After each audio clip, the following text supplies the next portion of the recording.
अगर आप किराए के घर में रहते हैं या फिर आपने अपना घर किसी और को किराए पर दे रखा है तो ये खबर ध्यान से देखिए। मोदी सरकार ने मॉडल टेनेंसी एक्ट को मंजूरी दे दी है, जिसके मुताबिक मकान मालिक और किराएदार के बीच एग्रीमेंट की जानकारी सरकार को देनी होगी।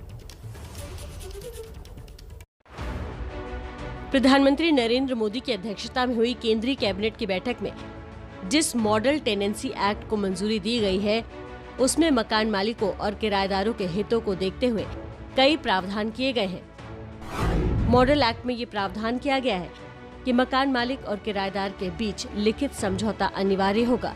लिखित समझौते के बगैर कोई भी मकान मालिक अपना घर किराए पर नहीं दे सकेगा। इस लिखित समझौते के दस्तावेज को जिला रेंट अथॉरिटी के पास जमा करवाना होगा। एक्ट के तहत हर जिले में एक रेंट अथॉरिटी बनाए जाने का प्रावधान किया गया है। हालांकि समझौते के मसौदों और शर्तों को तय करने का अधिकार मकान मालिक और किराएदार पर ही छोड़ा गया है, जिसमें मकान भाड़ा भी शामिल है।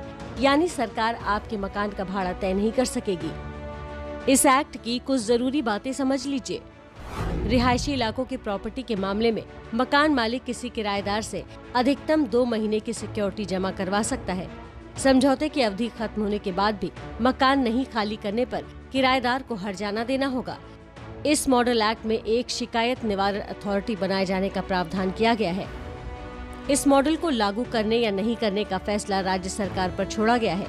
ये मॉडल एक्ट किसी राज्य में उसी दिन से प्रभावी होगा जिस दिन से राज्य सरकार उसे विधानसभा से पारित करवाकर लागू करेगी। इसका मतलब नए कानून का असर पहले से रह रहे किराएदारों और मकान मालिकों पर नहीं पड़ेगा।